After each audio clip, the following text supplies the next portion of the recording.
starts right now. Conversations between the district attorney's office and a private consulting firm now center stage in a high-profile change of venue request. It centers on the Wren Collective, which was hired by Bexar County DA Joe Gonzalez after his election. And now his relationship is being questioned as possibly influencing the case of James Brennan, a former SAPD officer.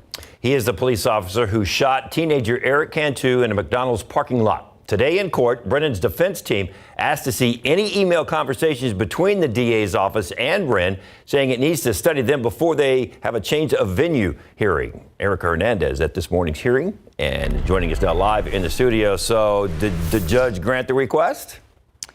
Well, a quick answer to that question is a reset was actually given, but it wasn't before 437 District Court Judge Joel Perez asked Brennan's defense team why they wanted a continuance for the change of venue hearing they asked for. Now that change of venue hearing was expected to take place this morning, but because of those conversations KSAT received last week between the Criminal Justice Reform Group, the Wren Collective, and the DA's office, the defense filed a subpoena this week asking for all those conversations to be turned over to them.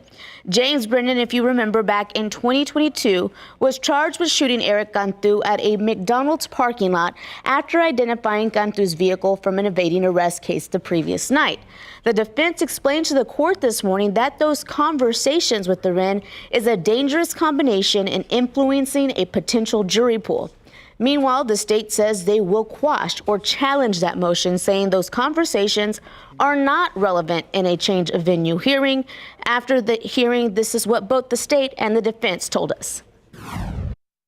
The subpoena they issued is outside the established criteria for motion for the venue motion, and we would give the court notice we will file a motion to quash it because we're here for the venue motion. Judge may or may not, and that's all it was. Were you aware of the Wren Collective conversations that were being had in the office? I was not. These type of conversations that any district attorney would have with an outside group trying to influence any case, not just a high-profile case, is inappropriate, and we believe it's relevant to our change of venue motion. Now, this further delays this case, and they will be back on March 7th to argue whether the conversation the DA's office had with the Wren are relevant or not. Now, you may be asking why this is all important. This could have a direct effect on if this case and whether it's tried in Bexar County. Now, this is important to note because it would cost taxpayers then an additional cost to have this trial moved to another county. Now, also, I would like to imply that neither the DA, Joe Gonzalez, or Assistant First DA, Christian Henriksen, were present at today's hearing. And both of them are mentioned in those emails. Now, how strong do you think the state's argument will be in this case to keep it right here in Bexar County? It will be interesting to see what their argument was, but that wasn't really discussed in detail when the judge asked about it. They just said that they would be kind of challenging that subpoena, and obviously on March 7th, we'll hear what that argument would be. If the judge rules in favor of the defense for a change, this could be highly impactful for a lot of other cases as well. But how impactful would it be for just this case alone for him to rule for the defense? I mean, as you just said, I mean, it's going to open a bigger can of worms because now they're going to have those conversations. We're going to see those conversations. They're going to be on the record, and it's going to affect how this goes and plays out in the future. So obviously we're going to be following it closely. We'll be there on March 7th to see what those arguments are had and ultimately what the judge decides. And in the meantime, we're still asking for more information regarding those conversations and even more conversations that we were not privy to. Yeah, so, you know, when District Attorney Joe Gonzalez was here, he mentioned how he uses his personal email and his personal text messaging for, you know, to conduct county business. So we have requested all those conversations as well. So obviously more will unfold. This is obviously a story that's not going to go away. You mentioned it's going to cost a lot of money to have a change of venue, but it's costing money just to delay this thing time and time and time again. And this is just another one of those delays. Yeah, it'll be interesting to see on March 7th, because I don't know if they're just going to argue that point and then have a change of venue hearing on another date. So, or it's all at once. To me, what it seems like is that they're just going to argue about that subpoena on March 7th to give the state some time to kind of comply and get their ducks in a row, see if they get those conversations collected. And then we'll see later if Judge Joel Perez will decide in favor of those and then rule then, or then set another date for a change of venue hearing. Wow. Much more to come. Much more to come. Thank you, Erica Thanks, Gonzalez. guys. All right, let's get outside with live cam. Little change in the weather. Now we see a lot more clouds than we have most of the time this last week. That's right, and that's a big change because we're seeing an increase in humidity, and that increase in humidity is going to be one of the ingredients that allows for us to see some rain by Saturday. But let's take a look outside right now. You can see those clouds there at the airport. It is mostly cloudy and it's 62 degrees. One big factor today is that we are going to be looking at gusty winds. We've already seen gusts up to 25 miles per hour. Right now, winds are steady from the south-southeast at about 20 miles per hour. That's bringing in that higher humidity. Here's a look at some of those wind gusts at the moment. Gusting up to 26 miles per hour in Helotes, up to 33 miles per hour in New Braunfels, and up to 30 miles per hour at Stinson. This has allowed for the humidity to go up. In fact, dew points are some 10 to 15 degrees above where they were at this time yesterday. Now, this is a subtle change at the moment. You're not necessarily feeling it, but by tomorrow morning, you'll definitely feel the increase in humidity. So today, breezy with that humidity increasing. By tomorrow, muggy with fog and sprinkles by Thursday and Friday, and then that'll lead into a few showers on Saturday. There's a lot to unpack in the forecast. I'll time out that rain chance for you coming up. Ursula. Thank you, Sarah. Keeping our drinking water safe amid the construction of a new wastewater treatment plant. That's what's on the table tonight in Gray Forest. It's a meeting to discuss a plan to build the wastewater treatment plant, which would dump into the Helotes Creek. Residents are worried the discharge would impact the water in the Trinity Aquifer, as well as the Edwards Aquifer. We need to protect it and not let things get carried out of control where a year down the road or 2 years down the road, it's contaminated and there's nothing you can do after that. How do you get that back? So the Trinity Aquifer, just like any other aquifer within Texas, is vulnerable to different types of pollution events. And so we're limited in that ability. Right now, a developer is asking for a state permit to build the plant, and the Greater Edwards Aquifer Alliance is hosting the meeting on the subject tonight. That meeting from 6:30 to 8:30. It's at the La Escondida Celebration Center. Residents can get more information about how to file a contested case hearing with the Texas Commission on Environmental Quality before the deadline hits on Monday. We've got some new details out of Uvalde. According to legal experts, despite a grand jury investigation into the shooting at Robb Elementary, law enforcement officers may not face charges for their failed response. According to the Texas Tribune, experts say police officers almost never are criminally prosecuted, and charges for failing to act are even more rare. A grand jury convened last month to investigate. And at around the same time, U.S. Attorney General Merrick Garland visited Uvalde, presenting findings from his 575-page federal report. He said lives could have been saved if officers had confronted the shooter earlier instead of ignoring the protocols. This is a story that we will continue to follow closely here at KSAT. You can read more about these new details at KSAT.com. Investigators trying to figure out what sparked a house fire on the city's east side early this morning. It happened around 4 a.m. at the corner of Navadata and South Hackberry. Crews were able to get the flames knocked down pretty quick. We are told the home was undergoing renovations at the time. So that means the good news is no one was hurt. Spurs on the rodeo road trip. A couple of players may be left behind at one of the cities they go to. We'll explain coming up.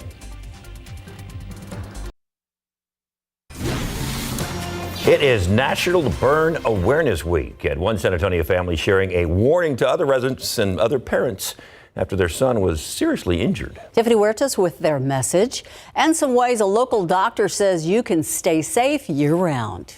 We were pretty shocked about it all. During school lunch, a cup of soup accidentally spilled on 11-year-old Rex Rohde's foot. Didn't hurt much, just a little sting on the foot. But that sting would become a big problem. The fact that you couldn't see the burn necessarily, you really didn't know how bad it was until it manifested and created more of a problem. It wasn't boiling hot or even warmed to the touch of his skin.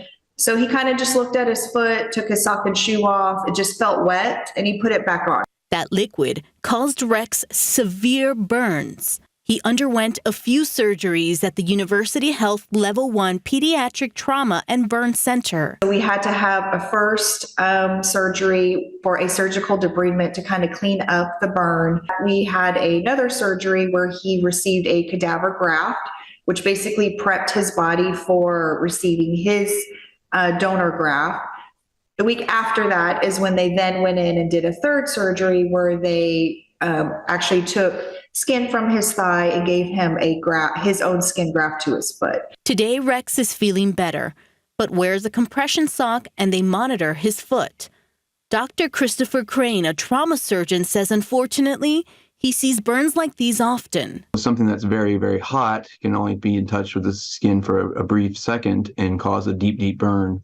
Whereas something that's, not quite as hot, that sits on the skin in contact for a prolonged period of time, will cause the same burn, just takes longer for it to develop.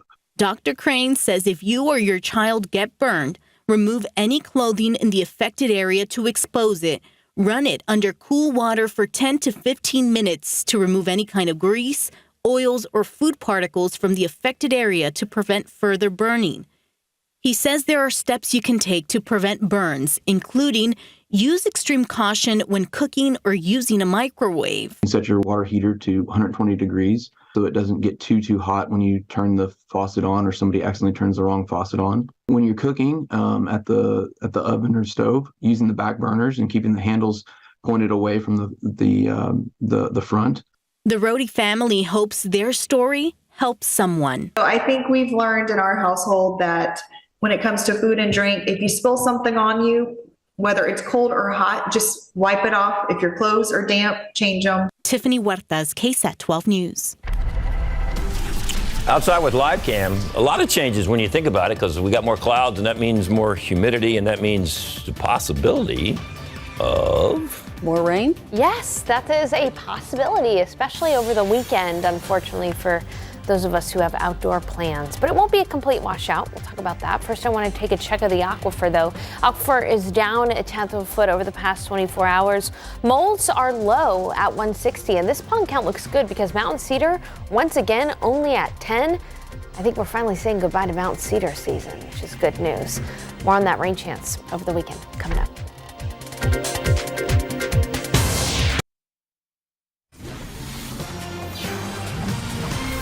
All right, we're on the alert for changes.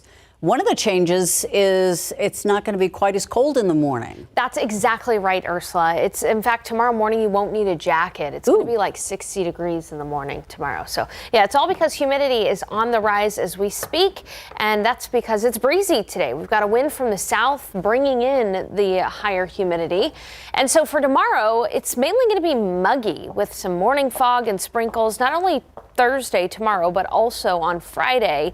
And we'll finally get a little bit of lift to some extra ingredients to produce at least some rain on Saturday and partially on Sunday morning. So we got a lot to talk about. I want to show you, though, this beautiful picture of the sunrise this morning, because not only did we get a gorgeous sunrise, but there were also areas of patchy fog. And you can see that all here on this picture. This was sent in through our KSAT Connect feature on our weather app, or you can find it on ksat.com.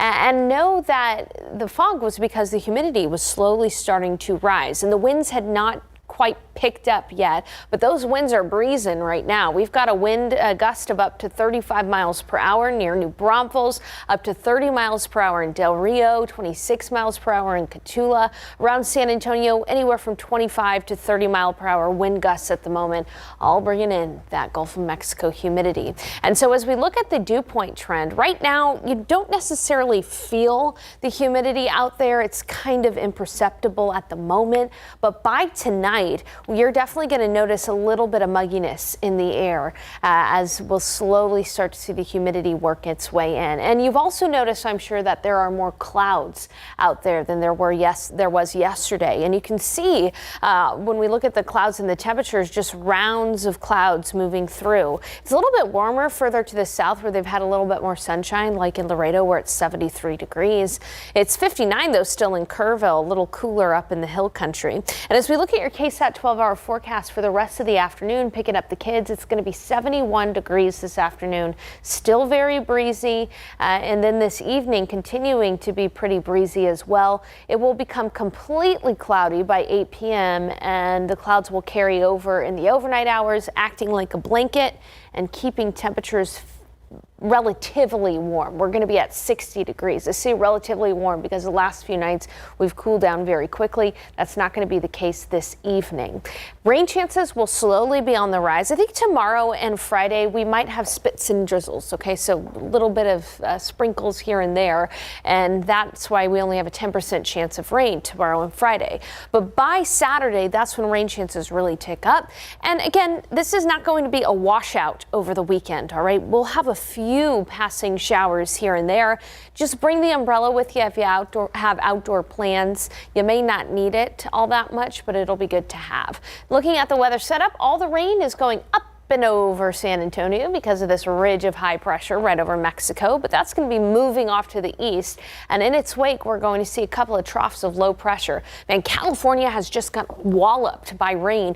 Los Angeles has seen up to a foot of rainfall in the last 3 days. They've had mudslides. There's 2 low pressure systems here, one in Southern California, one in Northern California. It's the system in Northern California that's going to bring us our rain chance on Saturday. So taking a look at the future again, tomorrow only a few sprinkles here and there. Same story on Friday, but by Friday night we'll have the possibility for a few showers.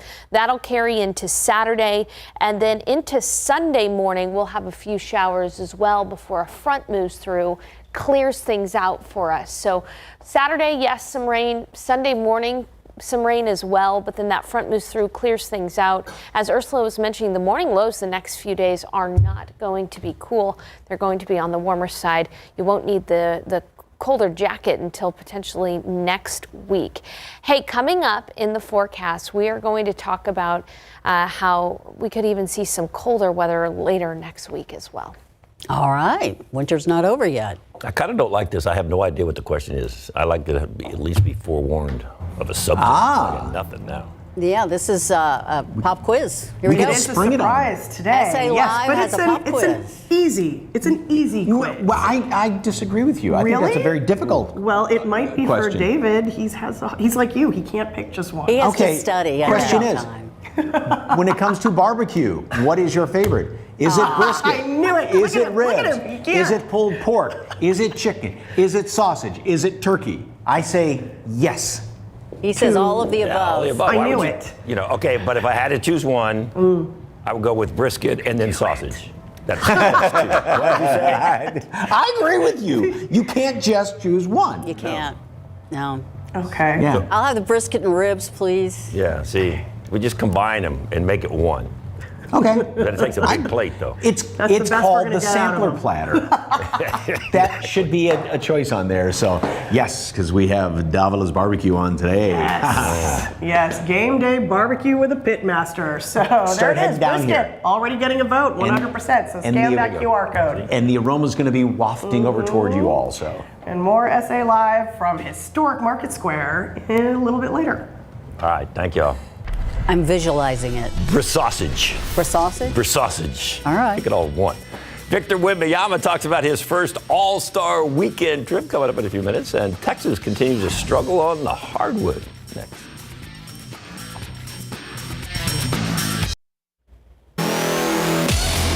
All right, there is a chance that a spur or two may not be along for the entire ride of the rodeo road trip.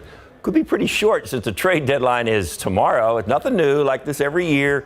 The trade deadline actually tomorrow at 2 o'clock our time. Teams are running out of time to make those moves, though. So Spurs veteran Doug McDermott knows all about being traded, and it's trying time for sure for some of these guys. For myself and some of the older guys, we've been through it so many times where we know that anything can happen. Obviously, we like to stay here. It's a great spot to be, but we also know that they got to look out for the franchise, and if that means trading, it's just you can't control it. The one day of the year my phone's on ring is the trade deadline day, or otherwise it's on silent. So if I get a call, I know probably something happened. All right, now that guy we know ain't going nowhere. Okay, he is not going anywhere. And by late next week, he'll be in Indianapolis for the NBA All-Star Weekend to take part in the skills competition in the Rising Stars game. Certainly has to be a sweet moment for Wembanyama. Surprisingly, I haven't paid too much attention to this because we're so focused on the season. But it's it's it's going to be crazy, being part of that event, and it's of course it's going to be the one for a weekend. It's going to be the one place for international basketball, and it's just special. Yeah, he's going to have a blast. All right, so Wemby's going to suit up for Team Pau, as in former Spur Pau Gasol, in the Rising Stars game. He'll also play with fellow rookie and second overall draft pick Brandon Miller. Team Jalen, Team Pau, and Team Tamika drafted their players yesterday. Detlef Schrempf will lead the team of 7 NBA G League players. And the 9-game rodeo road trip kicks off tonight in Miami against the Heat. Tip-off for that one is at 6:30. Men's college basketball, number 14, Iowa State played at Texas first half. Taman Lipsey misses, but Robert Jones gets a putback dunk for the Cyclones. Iowa State led 36-19 at half. Texas trailed by as many as 18. They made it closer late in the second half thanks to Dylan Dessou with a three-pointer. Texas closed the gap to 3 with 6 seconds to go, but they couldn't make up those last 3. Iowa State wins 70-65, their first win in Austin since February of 2015. And a couple of ranked teams went at it last night in Waco. Texas Tech drops one to the Baylor Bears, 79-73. All right, we've been telling you about the San Antonio Brahmas 2024 schedule. It kicks off Sunday, March 31st at the Alamo Dome against the D.C. Defenders. One of 10 regular season games for the Brahmas, 5 here at home. But before that, Brahmas will host a kickoff event at the Alamo Dome, and that event is coming up Sunday, February 18th at the Dome from 2 to 4. Fans can be able to get a panel discussion going with UFL head football operations Daryl Johnston, former Dallas Cowboy, and Brahmas head coach Wade Phillips. The event is free, open to the public, with free parking, kids' activities, chances to win some tickets, and sign memorabilia will also be available. So you got Wade Phillips and you got Daryl Johnston here. That's 2 pretty big names in the NFL. Couple experts, I'd say. Yeah, they know what they're talking about. It is easier said than done, but we all know the basics of staying healthy, diet and exercise. But there are some ways to go a step further to protect yourself. The 3 lesser-known heart health tests that can help determine risk. A standardized test used for college admissions is undergoing some major changes. The SAT will not only look and feel different, but may even be easier for some students.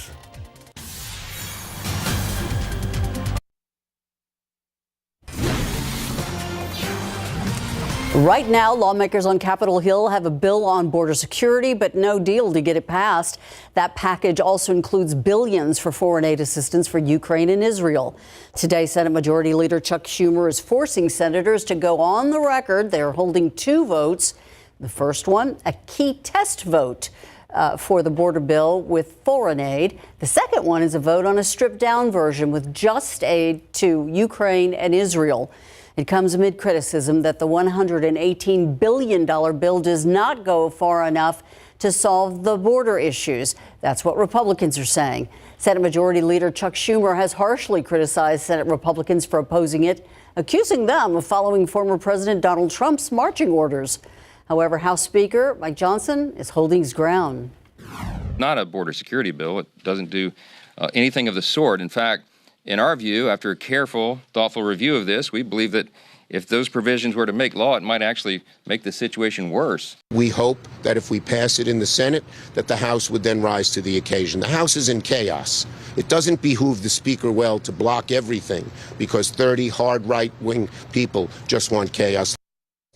Meanwhile, the Republican-led effort to impeach Homeland Security Secretary Alejandro Mayorkas failed on the House floor last night. Democrats called the effort politically motivated. But Republicans say they're trying to hold Mayorkas accountable for allowing borders to be breached by those crossing into the country illegally. New concerns about airline safety following that preliminary report from the NTSB on the door plug that flew off that Alaskan Airlines plane last month. ABC's Rena Roy tells us that the federal investigators are now saying bolts that were supposed to hold that door in place weren't even there. 4 crucial bolts should have been in place on the door plug of this Alaska Airlines 737 MAX 9, but a new report from the NTSB says the bolts were removed and never put back on. The door plug flying off mid-air last month. The NTSB says during manufacture there was an unrelated issue with the fuselage. To fix it, the door plug had to be removed. When the plug was put back on, investigators say the bolts designed to hold it in place were never reinstalled. It's perfectly logical to assume that the bolts were in place before the door was opened for maintenance on the line. But once the door was closed up again behind the insulation, the problem was nobody had put the bolts back in. A photo shared between Boeing staffers showed at least 3 of those crucial bolts missing after the work was completed. Turns out the plane flew nearly 150 times with those bolts missing before the door plug flew off. What's really terrifying is that this airplane flew about 150 times with this situation just ticking away like a time bomb. This week, the head of the FAA testifying on Capitol Hill saying things need to change. The current system is not working because it's not delivering safe aircraft. Boeing CEO saying in a statement, whatever final conclusions are reached, Boeing is accountable for what happened, adding an event like this must not happen on an airplane that leaves our factory. Rena Roy, ABC News, New York. Ooh, outside with Live Cam. I don't know. We were talking all week long about how it wouldn't be bad to be having lunch out on the patio or. Yeah. This might be a good day for it. But I don't know. Looks like the sun's out here. Yeah, as long as you keep a firm grip on the napkins and stuff like that, because it's windy outside for sure. We're seeing gusts of up to 30 miles per hour. And this morning it was chilly. It was down to 42 degrees in San Antonio. It was 47 in Uvalde, 41 in Kerrville. But say goodbye to the cool mornings, because this is what's going to happen over the next few days. This is a look at the morning lows, not the highs. So over the next few days, our morning lows are going to be near 60 degrees. I don't know about you, but I don't need a jacket at that level, especially because temperatures will rise into the 70s. This is all because the humidity is going to be a lot higher, but we are going to get another chill in the air early next week. We have to wait until next week for that. By Tuesday morning, we could have some lows in the 30s. So keep that in mind. Again, I don't anticipate a freeze, but still, you won't need the jacket the next couple of mornings. You will likely next week. And this is all because a cold front is going to move through. But before that front arrives, decent chance for rain on Saturday. I've got to look at the pollen count because, yes, mountain cedar is leaving, but because we're in San Antonio, once cedar season ends, another dreaded pollen season begins. More on that coming up in just a bit. You had to remind us. The Centers for Disease Control and Prevention investigating a listeria outbreak. It's linked to queso fresco, cotija cheese, and other dairy products. In fact, 26 people have been infected in 7 states. 2 deaths have been reported, including one in Texas and one in California. At least one person in Texas was infected. The CDC says it's not exactly sure what caused the outbreak, but so far they're pointing to products from Riso Lopez Foods, the company recalling all of its cheeses and other dairy products made at their facilities. The products include, again, queso fresco, cotija, Oaxaca, ricotta, sour cream, as well as yogurt. We have a list of all of the recalled production items on KSAT.com. The U.S. Census Bureau announcing it has decided not to move forward with a controversial change.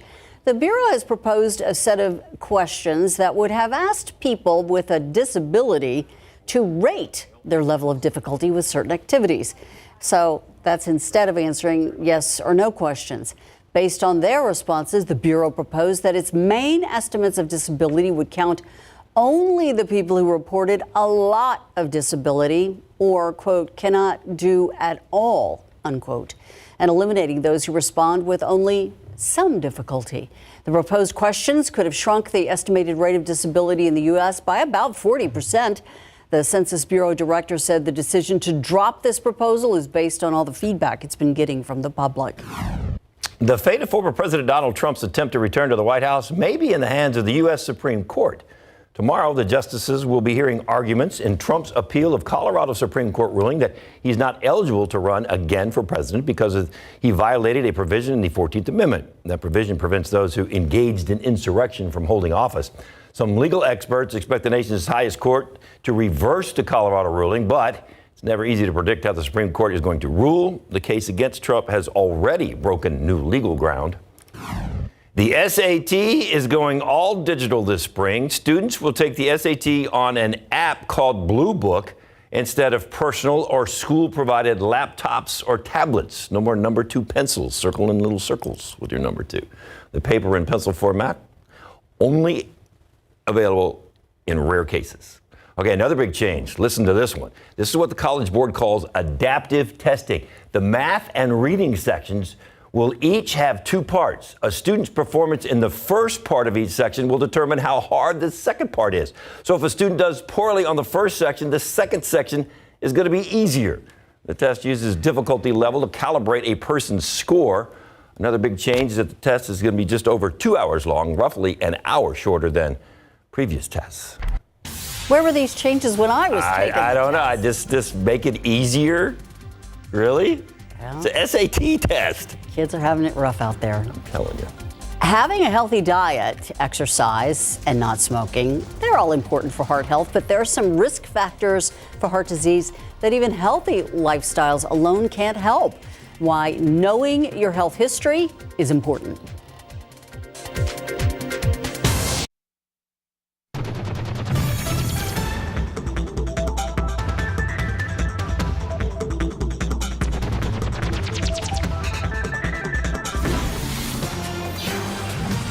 You know, like anything else, keeping your heart health starts with the basics, healthy foods and healthy habits. But sometimes there are factors that are just out of your control. So what can you do? Sarah Costa with the importance of knowing your personal and your family's heart health history and 3 lesser known heart health tests that can help determine your risk.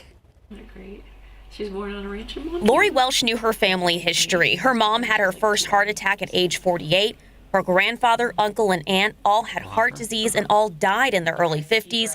Despite that, Welsh says she first discounted a pressure in her chest and hands that went numb. I had a 90% blockage in my left anterior descending artery, which is what they call the widowmaker. Welsh says the screening revealed she and her mother had high levels of lipoprotein A, a protein on which cholesterol travels. It can't be controlled by healthy eating or exercise.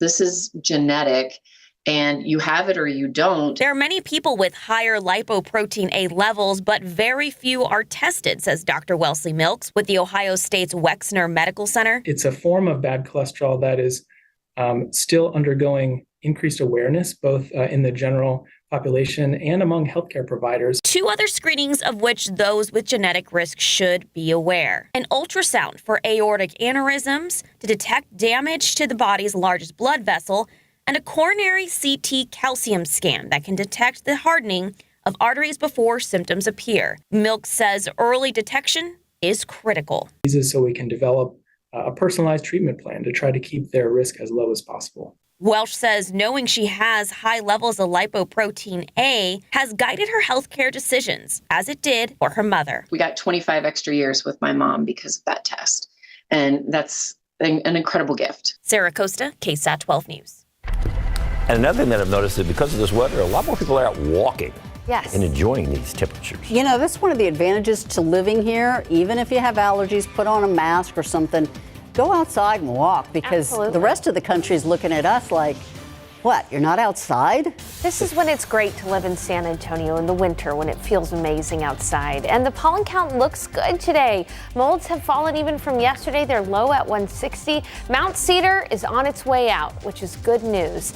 Now, I hate to be a negative Nancy, but I just want to keep you prepared, because once Mountain Cedar season ends, we usually see oak season begin. Oak season begins in the middle of February and ends up peaking in early April. So keep that in mind. Don't put that allergy medicine away.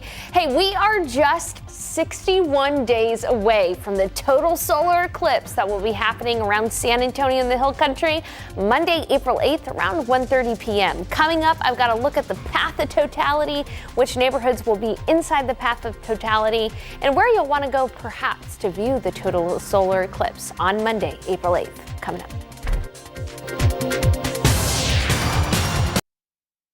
This Rodeo Remembers, powered by your San Antonio area Chevy dealers. The sport of bull riding can be traced back to the haciendas in the 16th century in colonial Mexico. Ranch hands from different haciendas would put their skills to the test, and these competitions were called charreadas. By the mid-1800s, charreadas had become popular throughout the Southwest, especially in Texas. One event was a form of bullfighting called jaripeo, where a rider rode the bull until it died. Considered cruel in the States by the late 1800s, this competition was replaced with steer riding, which had become popular in Wild West shows at the time. Then, in 1935, a Mississippi rodeo replaced the more manageable steers with bulls. That's when bull riding left the gate and became the popular sport we know today. Well, welcome back, everyone. Just before the break, we were talking about the total solar eclipse coming to San Antonio and the Hill Country Monday, April 8th, around 1:30 p.m. We've got 61 days to go, just under 2 months to go, when the moon will totally block out the sun. Now, this differs from the annular solar eclipse we had in October, because if you're in the path of totality, it will totally get dark, and you'll actually be able to take off those glasses that you have, those protective glasses. Now, not everyone in San Antonio will be in the path of totality. Here's a look at the path of totality. Anywhere in the red is in totality. The blue line here is the longest time we'll spend in totality. So you can see that it'll move from near Eagle Pass, Del Rio, down to Bracketville and parts of Webb County, all the way up through the Texas Hill Country, including parts of San Antonio, up toward Dallas, Fort Worth, and Texarkana. Here's a closer view of some of the cities that are going to be in the path of totality. Del Rio, Bracketville, Eagle Pass, La Pryor, Uvalde, Hondo, Lakey, Rock Springs, Bandera, Kerrville, Comfort, Boerne, Bulverde, Canyon Lake, up toward Austin. San Antonio, take a look. Only half of the city will be in the path of totality. And some of those neighborhoods that will be in the path of totality include areas in northern San Antonio and western San Antonio, areas like Fair Oaks Ranch, Scenic Oaks, The Rim, Stone Oak. The airport will just be on the line of totality. Leon Valley, SeaWorld, and Castroville. Everywhere else, there will be a partial solar eclipse where you'll need the glasses the whole time. Notice that New Braunfels is not under the path of totality, but just a short trip up to the north and to the west, and you should be able to enjoy totality. Now, today has been a bit of a mixed bag. You know, we had a gorgeous sunrise. This is out near Canyon Lake. And since then, we've had fairly cloudy skies, but we're starting to see some peaks of sunshine here, and the winds have really picked up too. It's 66 degrees in San Antonio, 72 in Pleasant, and 73 in Laredo, 67 in Del Rio, 59 in Rock Springs, and 62 in Kerrville.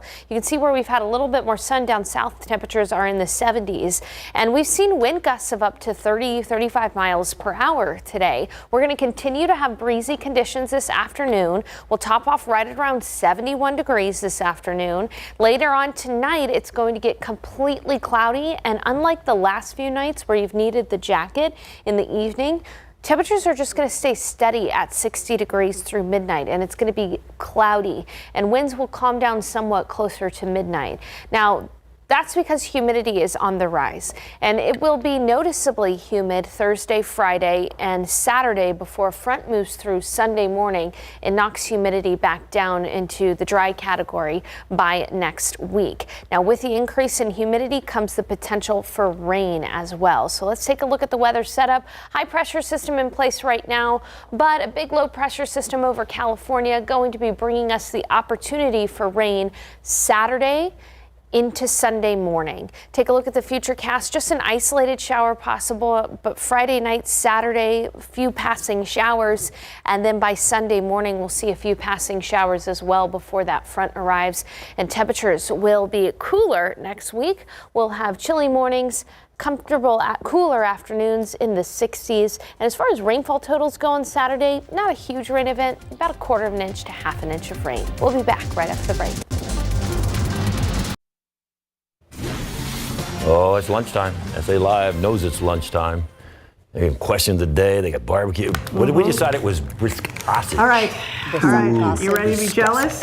You ready to be jealous? Go ahead. Here we go. Do I want to, or do we need Adrian to look at what is here, David? Inhumanity.